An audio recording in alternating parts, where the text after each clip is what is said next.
السلام عليكم ورحمة الله وبركاته.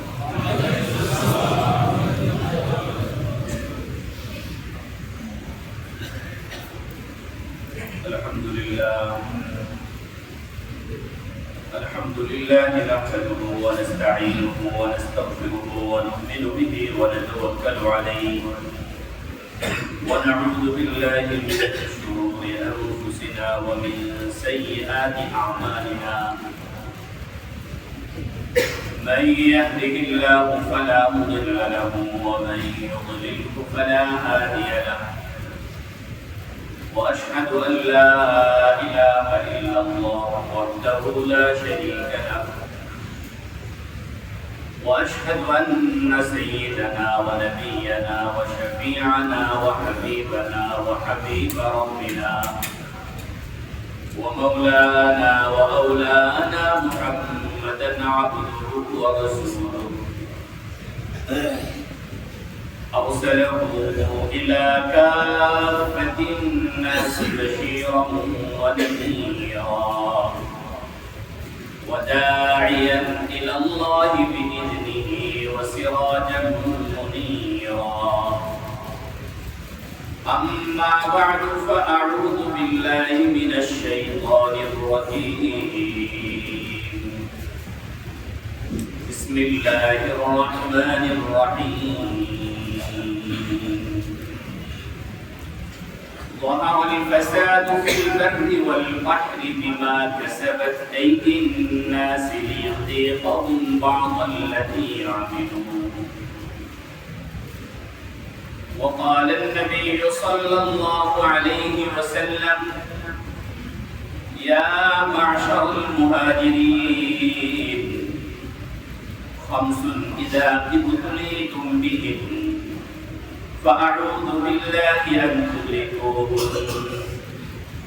لم تظهر الفاحشة في قوم قد حتى يعلنوا بها إلا فشى فيهم الطاعون والأوجاع التي لم تكن مرت في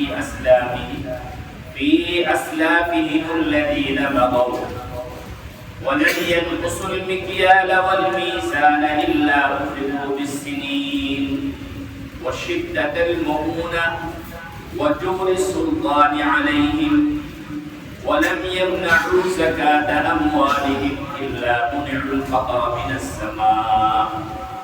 ولولا البهائم لم يمطروا ولم ينقضوا عهد الله وعهد رسوله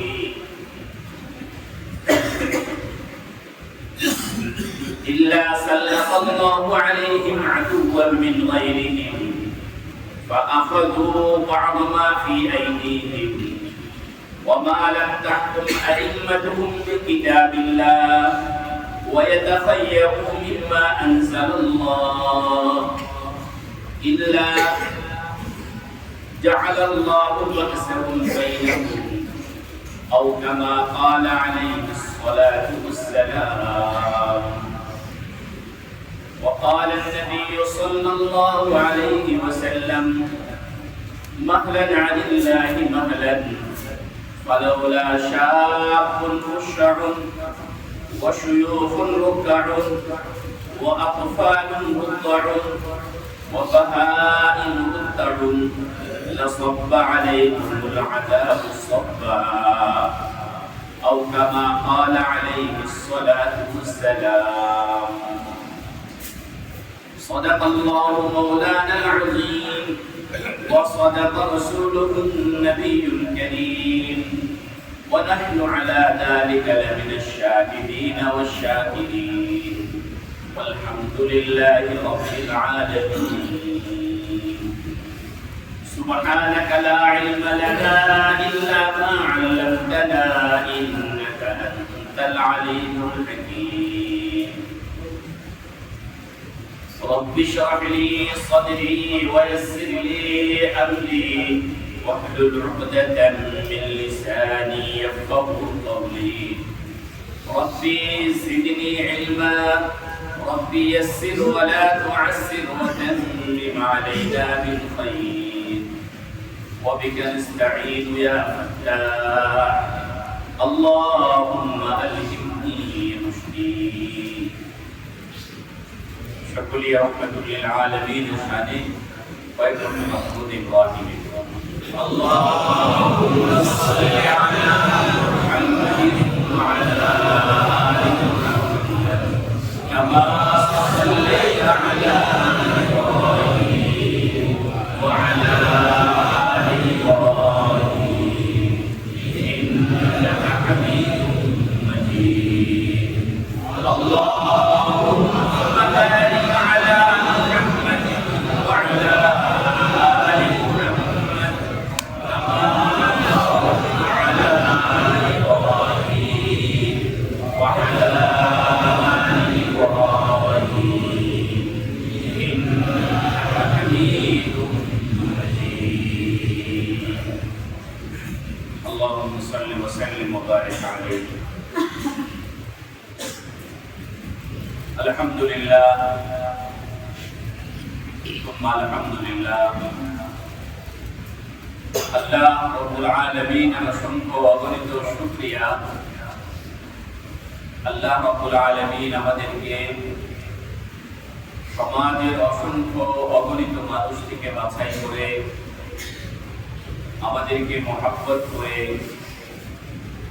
আমাদের প্রতি দয়া পরবশ হয়ে আমাদেরকে তার একটি গুরুত্বপূর্ণ হুকুম জুমার নামাজ আদায়ের উদ্দেশ্যে মসজিদে সমবেত হওয়ার তৌফিক দান করেছেন। এই জন্য অন্তরের অন্তঃস্থল থেকে শুকরিয়া জ্ঞাপন করি বলে আলহামদুলিল্লাহ। অসংখ্য অগণিত দুরূদ এবং সালামের হাদিয়া পেশ করছি প্যারা নবী সাইয়্যিদুল মুরসালিন সাইয়্যিদুল কাউনাইন ওয়াস সাকালাইন নবী মুহাম্মদুর রাসূলুল্লাহ সাল্লাল্লাহু আলাইহি ওয়াসাল্লাম। সম্মানিত দিনদার পরহেজগার মুসলিম ভাইরা, আল্লাহ রাব্বুল আলামিন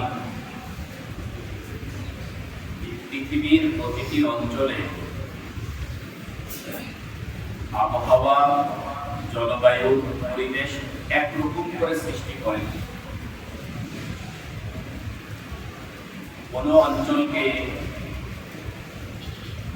উষ্ণ করেছেন, কোন অঞ্চলকে শীত প্রদান করেছেন, আবার কোন অঞ্চলকে নাতিশীতোষ্ণ করেছেন। বেশি গরমও নয়, বেশি ঠান্ডাও নয়। যে অঞ্চলকে যেভাবে সৃষ্টি করেছেন সেই অঞ্চলে যাদেরকে আল্লাহ পাক রব্বুল আলামিন প্রেরণ করেছেন, পাঠিয়েছেন,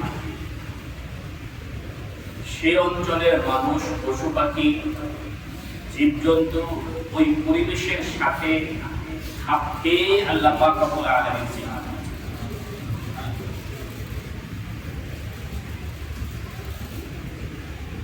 মাছকে আল্লাহ পাক রব্বুল আলামিন পানির জন্য সৃষ্টি করেছেন। যতক্ষণ মাছ পানিতে আছে ততক্ষণ মাছের জীবন সচল। যখনই মাছকে পানি থেকে উপরে আনা হয়েছে এবং এর জন্য পৃথিবীর অত্যাধুনিক সকল ব্যবস্থাপনা করা হলেও মাছের জীবন অচল। আবার পাখিকে আল্লাহ পাক রব্বুল আলামিন শুদ্ধ বা ইথার গাছগাছালিতে বসবাসের জন্য, ওই পরিবেশের জন্য সৃষ্টি করেছেন। পাখিকে পাখির পরিবেশ থেকে এনে যদি পানিতে কিংবা খাঁচায় যদি রেখে দেওয়া হয় তাহলে পাখির জীবন সচল হয় না, অচল না। যে সকল অঞ্চলকে আল্লাহ পাক রব্বুল আলামিন উষ্ণ অঞ্চল করে সৃষ্টি করেছেন, সেখানে যাদেরকে আল্লাহ পাক সৃষ্টি করেছেন, যাদেরকে পাঠিয়েছেন, মানুষ, জীব জন্তু সবই ওই অঞ্চলের সাথে তাদের মোহামেল। ওই অঞ্চলে যারা বসবাস করতে পারে তাদের জীবন সেখানে সচল। সেখান থেকে নিয়ে যদি শীত প্রধান দেশে যদি তাদেরকে ছেড়ে দেওয়া হয় তাহলে তাদের জীবন সেখানে এক কথায় পৃথিবীর পরিবেশের সাথে মিল রেখে আল্লাহ পাক রব্বুল আলামিন প্রত্যেকটা পরিবেশের জন্য মানুষ এবং জীবজন্তু সৃষ্টি করেছেন। এই যেই পরিবেশটাকে আল্লাহ পাক সৃষ্টি করেছেন সেই পরিবেশের ব্যতিক্রম পরিবেশ যখন তৈরি হয়ে যায় তখন মানুষের জীবন ওষ্ঠাগত হয়ে যায়, পশু পাখির জীবন তখন ওষ্ঠাগত হয়ে যায়। আমরা এই বাংলাদেশের মানুষ বেশি গরমের সাথেও পরিচিত নয়, বেশি শীতের সাথেও পরিচিত নয়, অথচ ইদানিং আমরা যে সময়কাল অতিক্রম করছি গরমের তাপমাত্রা এতটা বেশি কোনো কোনো অঞ্চলে আরবের গরমের তাপমাত্রাও ছাড়িয়ে চলে গেছে। মক্কা মুআজ্জামায় হয়তো 33 ডিগ্রি, বাংলাদেশের কোনো কোনো অঞ্চলে 43 ডিগ্রি। এই যে একটা পরিবেশের যে বিপর্যয় তৈরি করে, এই যে বায়ুমণ্ডলের এই যে একটা বিপর্যয় তৈরি করে, আমরা আমাদের স্বাভাবিক জীবনযাত্রায় যে ধরনের পরিবেশের সাথে পরিচিত তার ব্যতিক্রম পরিবেশ আমরা এখন ফেস করতে হচ্ছে। এর পিছনে কারণ, এটা কি শুধুমাত্রই কি পরিবেশের বিপর্যয়, নাকি পরিবেশের এই বিপর্যয়ের পিছনে আমাদের কোনো কারণ আছে, আমাদের হাতের কোনো কামাই আছে? কুরআনুল কারীম আমাদেরকে বলছে যাহারাল ফাসাদু ফিল বাররি ওয়াল বাহরি, জলে এবং স্থলে যে বিপর্যয় দেখা দেয়, বিমা কাসাবাত আইদিন নাস, এটা মানুষের হাতের কামাই। তাহলে এই আয়াতের আলোকে আমরা এটা বলতে পারি আজকে এই যে প্রচন্ড তাপদাহ এটা আমাদের হাতের, বলেন এটা আমাদের হাতের। যেভাবে আমরা এই প্রচন্ড তাপদাহকে আমাদের উপরে অবধারিত করে নিয়েছি এই গাছগুলোর কারণে, যতক্ষণ পর্যন্ত ওই গাছগুলোকে আমরা বর্জন না করব ততক্ষণ পর্যন্ত আমরা এই পরিবেশ থেকে, এই বিরূপ পরিবেশ থেকে আমরা পরিত্রাণ পাবো না। আমাদের এই হাতের কামাইগুলো দুই রকম। একটা কামাই যেটা আমাদের ধর্ম, কর্ম এবং আমাদের ঈমান ও আমলের সাথে সম্পর্কিত। আরেকটা হাতের কামাই আছে যার সাথে ঈমান ও আমলের কোনো সম্পর্ক তো সরাসরি নেই, কিন্তু আল্লাহ পাক রব্বুল আলামিনের পৃথিবীর সৃষ্টির যে নিজাম চালু করেছে, এই পৃথিবীর পরিচালনার জন্য আল্লাহ পাক রব্বুল আলামিনের যে বিধিবিধান আছে সেটাকে আমরা লক্ষ্য করছি। সূরা আর রহমানের মধ্যে আল্লাহ পাক রব্বুল আলামিন বলেন আল্লাহ তাতগাউ ফিল মিজান, আমি এই সৃষ্টি জগতে যে ব্যালেন্স তৈরি করে দিয়েছি এই ব্যালেন্সকে, এই মিজানকে, এই পরিমাপকে তোমরা অতিক্রম করো না। আজকে আমরা আমাদের জাগতিক জীবনের সুখ, সমৃদ্ধি, আরাম, আয়েশ ও বিলাসের জন্য এই পৃথিবীর পরিবেশ যাতে ঠিক অবস্থায় থাকে এর ব্যতিক্রম কাজগুলো আমরা দিন দিন করে যাচ্ছি। পত্রিকার এক রিপোর্টে দেখলাম ঢাকা শহরের তাপমাত্রা বেড়ে যাওয়ার জন্য আলিশান বিল্ডিং যেগুলো গ্লাস নির্মিত সেগুলো দায়ী। এটাও আমাদের হাতের কামাই, পরিবেশের বিপর্যয় আমরা তৈরি করেছি। গাছগাছালি আমাদের পরিবেশকে ব্যালেন্সপূর্ণ রাখার জন্য খুব অবদান রাখে। আমরা আমাদের হাতের কামাই এই গাছগাছালিগুলোকে অন্যায়ভাবে কি করছি? বরং রাসূল কারীম সাল্লাল্লাহু আলাইহি ওয়াসাল্লামের একটা হাদিস শুনেন। নবীজি সাল্লাল্লাহু আলাইহি ওয়াসাল্লাম বলেন, তুমি যদি দেখো একদিকে ইসরাফিল আলাইহিস সালামের শিংরা ফু চলছে, কিয়ামতের মহাপ্রলয় শুরু হয়ে গিয়েছে, এখনো তোমার হুঁশ বাকি আছে, আর তোমার হাতে একটা গাছের চারা আছে। তুমি এই কথা বলে গাছের চারাটা ফেলে দিও না, এই গাছের চারাটা লাগিয়ে লাভ কি হবে, কিয়ামত তো শুরু হয়ে গেছে। এইটা বলে তুমি গাছের চারাটা ফেলে দিও না, বরং পৃথিবীকে আবার রাখার জন্য তুমি তোমার সর্বশেষ চেষ্টা হিসেবে গাছের চারাটা লাগানো। সুবহানাল্লাহ বলে।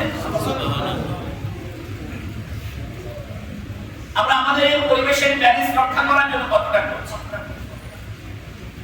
আজকে আমাদের আয়েশি জীবন যাপনের একটা অনুষঙ্গ হলো গাড়ি, কলকারখানার ধোঁয়া। এভাবে যদি আপনি জাগতিক দৃষ্টিকোণ থেকে যদি চিন্তা করেন, তাহলে প্রতিটা বিন্দু মানুষ এই পরিবেশের এই বিপর্যয়ের জন্য কারণগুলো খুঁজে বের করতে পারবেন এবং সর্বশেষ রেজাল্ট হিসাবে আপনি এটা বলতে বাধ্য হবেন যে এই পরিবেশের বিপর্যয় আমাদের হাতে।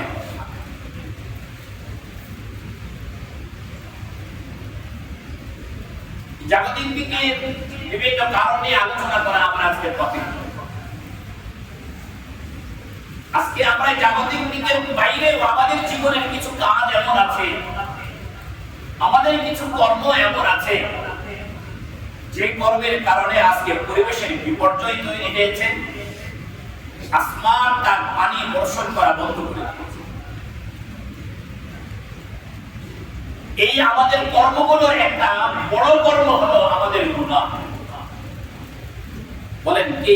আমাদের গুনাহ। গুনাহের কারণে এই পরিবেশের এই বিপর্যয় তৈরি হয়েছে। এই কথাটা প্রত্যেক ঈমানদার স্বীকার করতেই হবে, স্বীকার না করে কোনো উপায় নেই। এবং প্রত্যেক ঈমানদারের কথা মনে করা উচিত যে আমার গুনাহের কারণে এই বিপর্যয় তৈরি হয়েছে, আমি গুনাহগার, আমার গুনাহের। কিন্তু আমাদের একটা স্বভাব হলো আমরা নিজেদের গুনাহ দেখি না, আমরা অন্যের গুনাহ দেখার চেষ্টা করি। আল্লাহ পাক রব্বুল আলামিন আমাদের গুনাহ নিজেদের গুনাহ সম্পর্কে সচেতন হওয়ার এবং তওবা করার তৌফিক নসিব করে, সকলে বলি আমিন। পৃথিবীতে যতগুলো বিপর্যয় আসে গুনাহের কারণে আসে, এবং এই বিপর্যয় থেকে পরিত্রাণ পেতে হলে তওবা করা। আজকে পুরা জাতি একসাথে তওবা করা দরকার এবং আল্লাহ রাব্বুল আলামিনের কাছে রোনাজানি করা দরকার, যাতে আল্লাহ পাক রব্বুল আলামিন এই বিপর্যয়ের হাত থেকে পুরো বাংলাদেশকে, মুসলিম জাতিকে যেন আল্লাহ পাক হেফাজত করে। বলেন আমিন।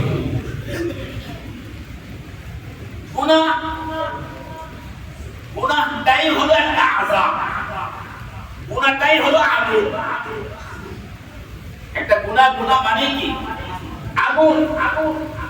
জাহান্নামের আগুন তো এই গুনাহের কারণেই প্রজ্বলিত হবে। কবরের আযাব, কবরের আগুন তো এই গুনাহের কারণেই প্রজ্বলিত হবে। যেই কর্মের কারণে কবরে আগুন জ্বলবে, যেই কর্মের কারণে জাহান্নামের আগুন উত্তপ্ত হবে, সেই কর্মটা যখন দুনিয়াতে করছি, দুনিয়ার পরিবেশ গরম হবে না? আমাদের গুনাহের কারণে দুনিয়ার এই পরিবেশ গরম হয়ে গেছে। কারণ গুনাহটা একটা আযাব, গুনাহটা একটা হলো গরম আগুন। যখন আমরা সম্মিলিতভাবে গুনাহ করা শুরু করেছি, যে আমাদের এই সম্মিলিত গুনাহের আযাবটা, আগুনটা আমাদের উপরে বেড়ে আসছে। এই জন্য পরিবেশের এই বিপর্যয় থেকে বাঁচার জন্য আমাদেরকে সম্মিলিতভাবে গুনাহ ছেড়ে দেওয়া দরকার।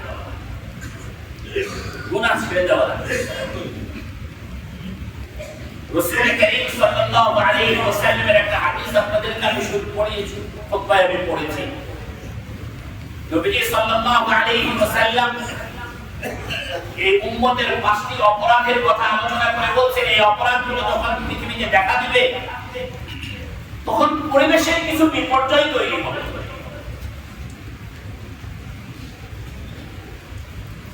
যখন এই উম্মতের মধ্যে এই অপরাধগুলো দেখা দেবে তখন পরিবেশের কিছু বিপর্যয় তৈরি হবে। নবীজি সাল্লাল্লাহু আলাইহি ওয়াসাল্লাম বিপর্যয়গুলো বলেছেন, অপরাধগুলো বলেছেন। অপরাধগুলোর সমষ্টি হলো গুনাহ। এই গুনাহের কারণে আকাশ বর্ষণ করা বন্ধ করে দেবে, জনজীবন অতিষ্ঠ হয়ে যাবে। এই গুনাহের এই যে প্রভাব, এটা শুধুমাত্র একজন ব্যক্তির উপরে কে করেছে তার উপরে পড়ে তা নয়, বরং একজনের গুনাহের কারণে আমাদের আরো বহু মানুষ ক্ষতিগ্রস্ত হয়। এটা একটা উদাহরণ একটু হতে পারে,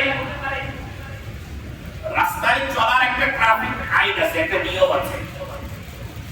কোন একজন ব্যক্তি যদি রাস্তায় ট্রাফিক আইন লঙ্ঘন করে, যে ব্যক্তি লঙ্ঘন করলো সেই ব্যক্তি শুধু ক্ষতিগ্রস্ত হবে, নাকি তার ট্রাফিক আইন লঙ্ঘন করার কারণে রাস্তায় হাজার হাজার মানুষ ক্ষতিগ্রস্ত হবে? রাস্তার বাম পাশে গাড়ি চলার নিয়ম আমাদের দেশে, একজন উনি ডান পাশ দিয়ে গাড়ি চালানো শুরু করেছেন, ওনার এই গাড়ি ডান পাশ দিয়ে চালানোর কারণে উনি একাই ক্ষতিগ্রস্ত হবেন, না আরো হাজার হাজার গাড়ি রাস্তায় সিরিয়াল করে যাবে? ঠিক তেমনি ভাবে একটা আইন দেশের লঙ্ঘন করার কারণে এক ব্যক্তি যেরকম ক্ষতিগ্রস্ত হয় না, পুরো একটা জাতি, পুরো একটা সমাজ ক্ষতিগ্রস্ত হয়ে যায়। ঠিক তেমনি ভাবে একজন মানুষের গুনাহের কারণে শুধু ওই ব্যক্তিটা ক্ষতিগ্রস্ত হলো তা নয়, বরং পুরো একটা জাতি ক্ষতিগ্রস্ত হয়ে যায়।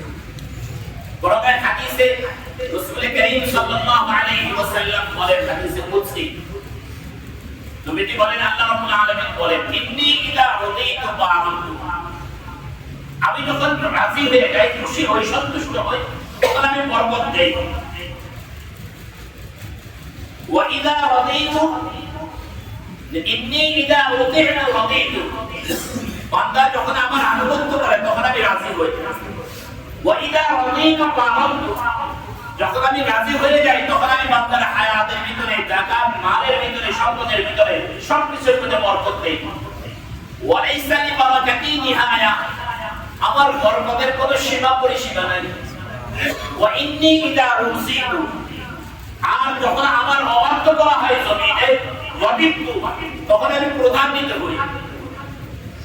তাহলে আমাদের গুনাহের কারণে আল্লাহ পাক রব্বুল আলামিন কি হন? রাগান্বিত হন।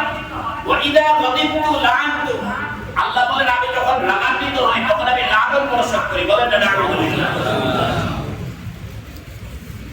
এই যে উত্তপ্ত গরম, এই গরমটাকে কি মনে হয়? আল্লাহ পাকের রহমত মনে হয় না গজব মনে হয়? এই গজব এই হাদিস থেকেও তো বোঝা যায়। আল্লাহ পাক বলেন যখন আল্লাহ পাকের অবাধ্য করা হয় তখন আল্লাহ পাক রাগান্বিত হন, রাগান্বিত হলে লানত বর্ষণ। আমরা জাতিগতভাবে আল্লাহ রাব্বুল আলামিনকে রাগাইছি। এরপর আল্লাহ কি বলেন?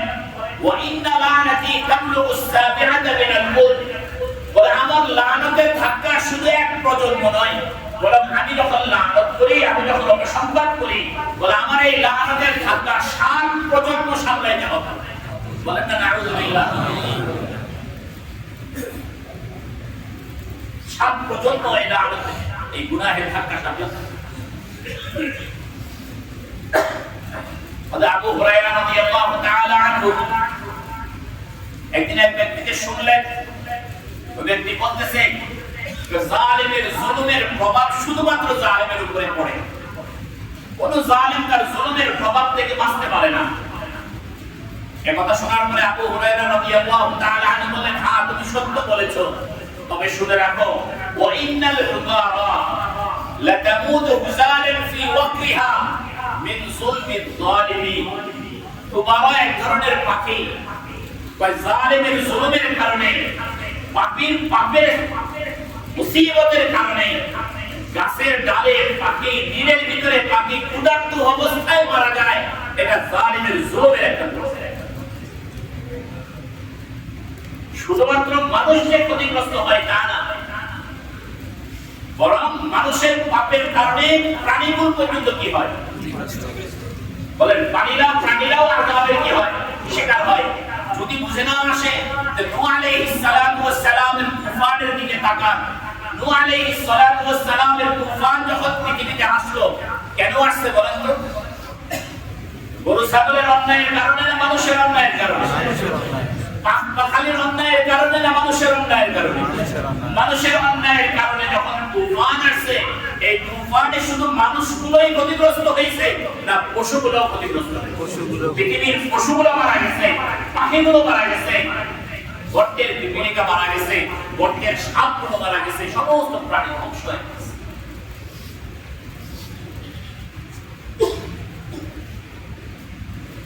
মুজাহিদ বলেন, তাবেঈ মুজাহিদ রাহমাতুল্লাহি আলাইহি বলেন,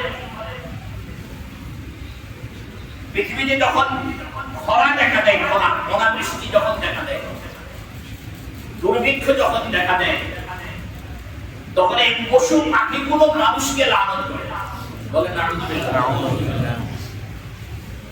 বুঝলেন, আমাদের গুনাহের কারণে পরিবেশ উত্তপ্ত হয়েছে। এখন আমাদের এই পরিবেশের ভিতরে যে সকল পশু পাখি আছে, এই পশু পাখিগুলো আমাদের জন্য কি করছে? লানত করছে, লানত করছে। ইন্নাল বাহাইম ওয়াল হাওয়া তালআন বানি আদম। এবং লানত করে করে বলছে, এই যে খরা, এই যে অনাবৃষ্টি, এটা বনি আদমের গুনাহের নহুসাত, গুনাহের একটা বন্ধ প্রমাণ। সাহাবী হযরত ইকরামা রাদিয়াল্লাহু তাআলা আনহু বলেন, দাওয়াবুল আরদি ওয়া হাওয়াহুহা হাত্তাল খানাফিস ওয়াল আকারিব। জমিনের উপরে যতগুলো প্রাণী বিচরণ করে, জমিনের ভিতরে গর্ত করে যে সকল প্রাণী বসবাস করে, বিভিন্ন ময়লা আবর্জনার ভিতরে যে সকল প্রাণীগুলো জন্ম নেয়, বসবাস করে, এমনকি বিচ্ছু পর্যন্ত, এরা বলে আমরা বৃষ্টি থেকে বঞ্চিত হয়েছি। বিদুনুবি বনি আদম, বনি আদমের গুনাহের কারণে আমরা বৃষ্টি থেকে বঞ্চিত হয়েছি। এবার বুঝেন গুনাহের কারণে আমাদের অবস্থা কি দাঁড়ালো, আমাদের অবস্থা কি দাঁড়ালো। এবার আমাদের কি উচিত? যদি এই পরিবেশের বিপর্যয় থেকে যদি আমরা বাঁচতে হয়, এই পশু পাখি গাছ গাছালির অভিশাপ থেকে যদি আমাদেরকে বাঁচতে হয়, তাহলে আমরা কি করতে হবে? বলেন কি করতে হবে? গুনাহ ছেড়ে দিতে হবে এবং তওবা করতে হবে। শুধু তওবা করলে হবে না, গুনাহও কি করতে হবে? ছেড়ে দিতে হবে। আমরা অনেক সময় তওবা করে গুনাহ ছাড়ি না, তওবা করে কি করি না? গুনাহ ছাড়ি না। বলি তওবা তওবা, কিন্তু গুনাহ ছাড়ি না। যে গুনাহ না ছাড়া অবস্থায় তওবা করলে তওবার কোনো ফায়দা নেই। একটা উদাহরণ বোঝার চেষ্টা করেন। একটা কুয়ার ভিতরে একটা মরা প্রাণী পড়ে মারা গেছে। এখন কুয়ার পানি পাক না নাপাক? এখন কুয়ার পানি পাক করার কতগুলো পদ্ধতি আছে। 100 বালতি পানি ফেলে দিলে কুয়া পাক হয়ে যায়। কোন কোন ক্ষেত্রে 200 বালতি পানি ফেললে কুয়া কি হয়? পাক হয়। এখন গ্রামের সবাই মিলে কুয়ার সব পানি ফেলে দিছে, নতুন করে কুয়ায় আবার পানি আসা শুরু হয়েছে। বলেন তো কুয়া কি পাক হইছে? না। কেন? ওই মরা প্রাণীটা এখনো কি হয়ে গেছে? হয়ে গেছে। কুয়া পাক করতে হলে আগে মরা প্রাণীটা ফেলে দিতে হবে, তারপরে পানি ফেলতে হবে। আমরা আমাদের জীবন থেকে অন্যায়গুলো এখনো ছাড়ি নাই, পাপাচারগুলো থেকে আমরা ফিরে আসতে পারি নাই। আমাদের এই তওবা কাজে আসবে না। তওবা তখনই কাজে আসবে যখন আমরা পাপাচার ছাড়ব। আল্লাহ পাক রব্বুল আলামিন আমাদেরকে আমাদের সকল পাপাচার থেকে তওবা করার তৌফিক নসিব করেন। সকলে বলে আমিন। রাসূল কারীম সাল্লাল্লাহু আলাইহি ওয়াসাল্লামের যে হাদিস আমি আপনাদের সামনে পাঠ করেছি, ওই হাদিসে নবীজি বলেন যে একটা সময় এরকম আসবে যখন মানুষ গুনাহ করবে, গুনাহ করার পরে এই গুনাহটাকে প্রচার করাটাকে ট্রেনিং করে। কি বলে? আমরা এখন গুনাহ করি, গুনাহটা গোপনেও করি না, প্রকাশ্যে করি। এরপরে গুনাহর কথাগুলো অন্যজনের কাছে বলে বলে দিই, মজা নেই। এবং আমাদের প্রচার যন্ত্র যতগুলো আছে, যতগুলো প্রচার যন্ত্র আছে, সমস্ত প্রচার যন্ত্রে যতটা নেক আমলের প্রচার হয়, তার চেয়ে বেশি কিসের প্রচার হয় বলেন? বলেন সবাই, সবচেয়ে বেশি নেক আমলের প্রচার হয় না গুনাহের প্রচার হয়? গুনাহের প্রচার হয়। বরং আফসোসের সাথে বলি, এই মুসলমানের দেশে কোনো একটা জিনিস যদি উদ্বোধন হতে যায়, সেই উদ্বোধনের জন্য যারা গুনাহের দিকে প্রতিযোগিতামূলকভাবে যারা এগিয়ে থাকে, যারা সমাজকে গুনাহের দিকে ধাবিত করে, ওই সকল নর্তকীদের জন্য, ওই সকল মিডিয়া ব্যক্তিদের জন্য, ওই সকল নায়ক নায়িকাদের জন্য আলাদা জায়গা তো বরাদ্দ থাকে, আলাদা চেয়ার তো বরাদ্দ থাকে, কিন্তু নেতাদের জন্য কোনো চেয়ার বরাদ্দ থাকে না, আলেম ওলামার জন্য কোনো চেয়ার বরাদ্দ থাকে না, মুসলিমদের জন্য চেয়ার বরাদ্দ থাকে না।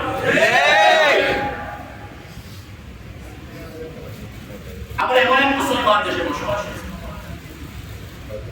একটা জিনিস উদ্বোধন করবে আল্লাহ পাকের রহমত নিয়ে উদ্বোধন করা দরকার। সেখানে তো কনসার্ট দিয়ে তো সেটা উদ্বোধন হলে রহমত আসবে না, এরকম খোদার গজব নেমে আসবে।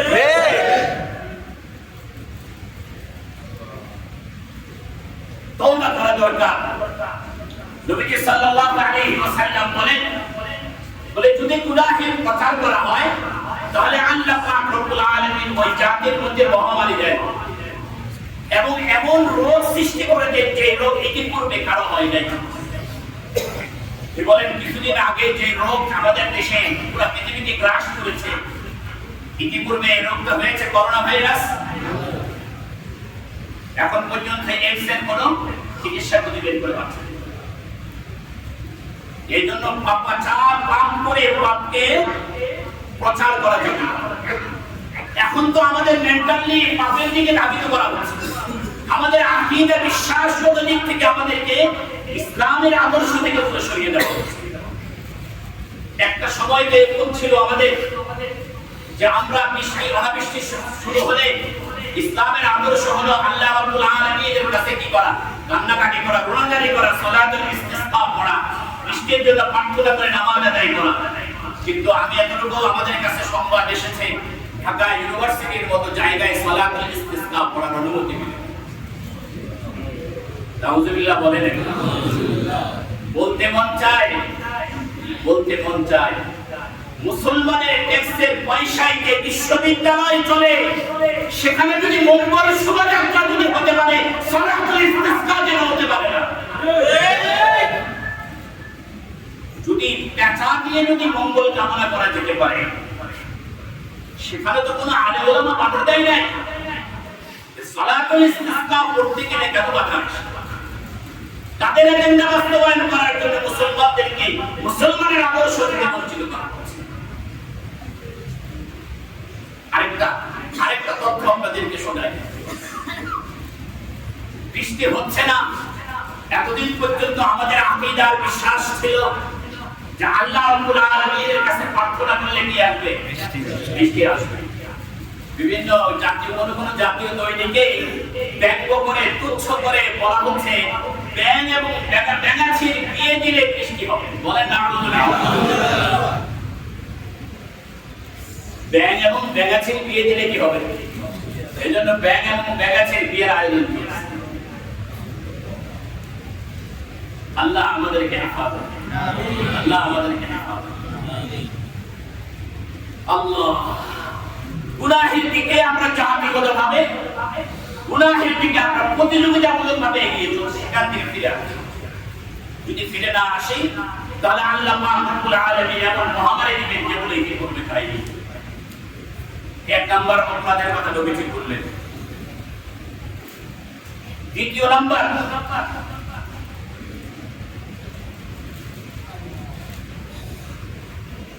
ওয়ালাম ইয়ানকুসুল বিকিয়াল ওয়াল মিজান,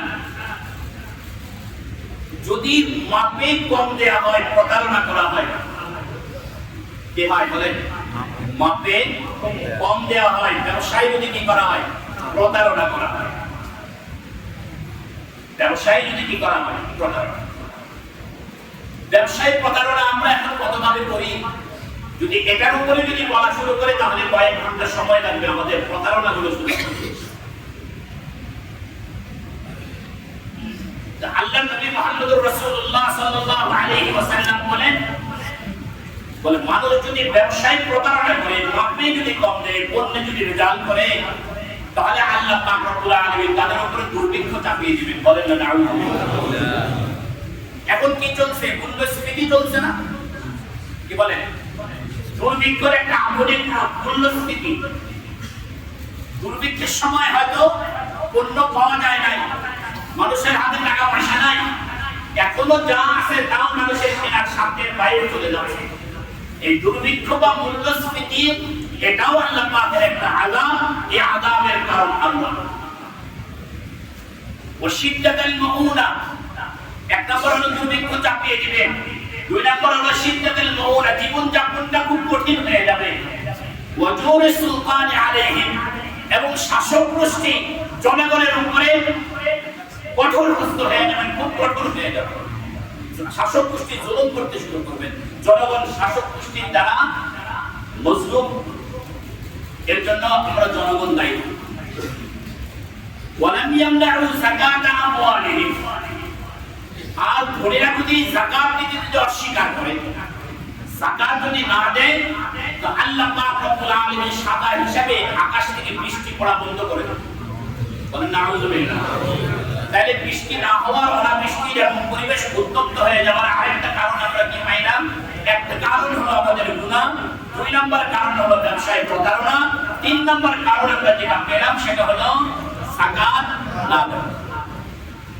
আমাদের বাংলাদেশে কতজন মানুষ তাদের উপর যাকাত ফরজ হয়ে যাকাত দিচ্ছে? ওয়ালাম ইয়ামনাউ যাকাতা আমওয়ালিহিম ইল্লা মুনিআন মাতারা মিনাস সামা, আকাশ থেকে বৃষ্টি হবে না। আপনি হয়তো বলবেন যে তারপরেও দেখি মাঝে মাঝে বৃষ্টি হয়। তা আল্লাহর নবী মুহাম্মদুর রাসূলুল্লাহ সাল্লাল্লাহু আলাইহি ওয়াসাল্লাম বলেন, বৃষ্টি হয় মানুষের জন্য না। তো লাউলাল বাহাইম লাম ইউমতিরু, যদি এই গবাদি পশুগুলো না থাকতো, এই পাখালি যদি না থাকতো, তাহলে আল্লাহ পাক মানুষের অপরাধের কারণে আকাশের দরজা বন্ধ করলে আর খুলতেন না। আল্লাহ। এরপর নবীজি বলেন, ওয়ালাম ইয়ানকুদু আহদাল্লাহি ওয়া আহদা রাসূলিহি, মানুষ যদি আল্লাহ এবং আল্লাহর রাসূলের সাথে কৃত অঙ্গীকারকে যদি ভঙ্গ করে, তাহলে ইল্লা সাল্লাল্লাহু আলাইহি আদুওয়াম মিন গায়রিহিম, তখন আল্লাহ পাক রব্বুল আলামিন ওই জাতির উপরে ভিন্ন জাতির আল্লাহর শত্রু তাদের উপরে চাপায়া দেন। এবার একটু হিসাব করে দেখেন, পুরা মুসলিম বিশ্ব আমরা আল্লাহ রাব্বুল আলামিনের সাথে কৃত অঙ্গীকারকে রক্ষা করেছি না ভঙ্গ করেছি? ভঙ্গ করার কারণে আজকে 200 কোটি মুসলমানের উপরে অল্প কয়েকজন ইহুদিকে এমন ভাবে চাপিয়ে দিলেন যে মুসলমান সংখ্যায় এত হওয়ার পরেও যে অল্প কয়েকজন ইহুদির চক্রান্তের কাছে, তাদের জুলুমের কাছে আমাদের নাবিশ্বাস, আমাদের জীবন নষ্ট হয়। এরপর নবীজি সাল্লাল্লাহু আলাইহি ওয়াসাল্লাম বলেন, মুসলিম শাসকরা যদি কোরআন এবং সুন্নাহ অনুসারে যদি কি না করে, শাসন যদি না করে, মুসলিম শাসকরা যদি কোরআন এবং সুন্নাহ অনুসারে যদি শাসন না করে, তাহলে আল্লাহ পাক রব্বুল আলামিন মুসলিম শাসকদেরকে, মুসলমানদেরকে একে অপরের বিরুদ্ধে লাগায় দেন। একে অপরের বিরুদ্ধে কি করবেন? লাগায় দেন। এবার আপনি পুরো বিশ্বের দিকে নজর করে দেখেন যে কয়টা মুসলিম রাষ্ট্র একসাথে বন্ধু অবস্থায় আছে। অমুসলমানদের সাথে মুসলিম রাষ্ট্রের যতটা বন্ধুত্ব, মুসলিম রাষ্ট্রের সাথে মুসলিম রাষ্ট্রের ততটা শত্রু। আল্লাহ পাক রব্বুল আলামিন আমাদেরকে হেফাজত করে, সকলে বলি আমিন। এতক্ষণ পর্যন্ত আমি বৃষ্টি না হওয়ার কিছু কারণ শুনলাম। এবার আমরা বৃষ্টি কিভাবে হতে পারে সেই জন্য আমরা কয়েকটা আমলের কথা বলি। এক নাম্বার, গুনাহ ছেড়ে দিয়ে আল্লাহ রাব্বুল আলামিনের দিকে ফিরে আসা। আল্লাহ বলেন, ওয়া আল্লাম ইসতাকামু আলা তরিকাতি, তারা যদি রাস্তার উপরে যদি সঠিক হয়ে যায়, ওয়া আল্লাম ইসতাকামু আলা তরিকাতি লা আসকাইনাহুম মা'আন গাদাকা, আমি তাদেরকে পর্যাপ্ত পরিমাণ পানি তাদেরকে নিশ্চিত করব। তাহলে আমাদেরকে আল্লাহর দিকে ফিরে আসতে হবে। দুই নাম্বার যদি আমরা আকাশ থেকে বৃষ্টি বর্ষণ করাতে যদি চাই, এই খরা থেকে যদি বাঁচতে চাই, তাহলে আল্লাহ রাব্বুল আলামিন বলেছেন আমাদেরকে ইস্তিগফার করতে হবে। নবী নূহ আলাইহিস সালামের জবানে আল্লাহ বলেন, ফাকুল তুস্তাগফিরু রাব্বাকুম ইন্নাহু কানা গফফারা, ফাকুল তুস্তাগফিরু রাব্বাকুম ইন্নাহু কানা গফফারা। আমি তাদেরকে বললাম তোমরা তোমাদের রবের কাছে কি করো? ইস্তিগফার করো, তিনি ক্ষমাশীল। যদি তোমরা তাও ইস্তিগফার করো, ইউরসিলিস সামাআ আলাইকুম বিদরারা, তখন আল্লাহ রাব্বুল আলামিন প্রবল ধারায় তোমাদের উপরে বৃষ্টি বর্ষণ করবেন। বলেন সুবহানাল্লাহ। এর দ্বিতীয় পদ্ধতি। তৃতীয় পদ্ধতি হলো দোয়া। বলেন কি? দোয়া। রাসূল করিম সাল্লাল্লাহু আলাইহি ওয়াসাল্লাম মসজিদে নববীতে খুতবা দিচ্ছিলেন, একদিন মসজিদে খুতবা দিচ্ছিলেন, এমন সময় এক সাহাবী এসে বললেন, ইয়া রাসূলুল্লাহ, অনাবৃষ্টি শুরু হয়েছে, সব কিছু তো গাছপালা শুকিয়ে যাচ্ছে, গবাদি পশুগুলো মারা যাওয়ার মতো অবস্থা, বৃষ্টির জন্য দোয়া করেন। নবী সাল্লাল্লাহু আলাইহি ওয়াসাল্লাম সাথে সাথে হাত তুললেন এবং দোয়া শুরু করলেন। দোয়া শেষ হওয়ার আগেই মদিনার আকাশে মেঘ জমা হলো এবং বৃষ্টি শুরু হয়ে গেল। বৃষ্টি তো হওয়া শুরু হলো তো হলো, বৃষ্টি হইতে আছে তো হইতে আছে। শুক্রবার গেল, শনিবার গেল, রবিবার গেল, এভাবে আগামী শুক্রবার পর্যন্ত বৃষ্টি হতে থাকলো। শুক্রবারে যখন নবীজি আবার মসজিদে খুতবা দিচ্ছিলেন, সাহাবী বললেন, ইয়া রাসূলুল্লাহ, বৃষ্টিতে এই পরিমাণ হচ্ছে যে সব কিছু ভেসে যাচ্ছে, একটু দোয়া করেন না যেন আসমানের বৃষ্টি বর্ষণ করা বন্ধ করে দেয়। নবী দোয়া করলেন, আল্লাহুম্মা হাওয়ালাইনা ওয়ালা আলাইনা, আল্লাহুম্মা আলাল আকাবি ওয়াল আজাবি ওয়াল আওদিয়াতি ওয়া মানাবিদিশ শারার। আল্লাহ, বৃষ্টি তো আপনার দরকার, আপনার বৃষ্টি তো আমাদের দরকার, তবে আমাদের উপরে নয়, আমাদের আশেপাশে পাহাড়ে পর্বতে গাছপালায় উপরে আপনি বৃষ্টি বর্ষণ করেন। নবীদের দোয়া শেষ হতে হতে মদিনার আকাশ পরিষ্কার হয়ে গেল, চতুর্পাশে বৃষ্টি হলো, মদিনায় আর বৃষ্টি হলো। এজন্য আমাদের কাছে আরেকটা হাতিয়ার, দোয়া আমাদের কাছে সবচেয়ে বড় হাতিয়ার। দোয়ার মাধ্যমে আমরা এমন সব কাজ করতে পারি যেগুলো মানবিক দোয়া দ্বারাও করা সম্ভব হয় না। এই জন্য আমরা বেশি বেশি দোয়া করা।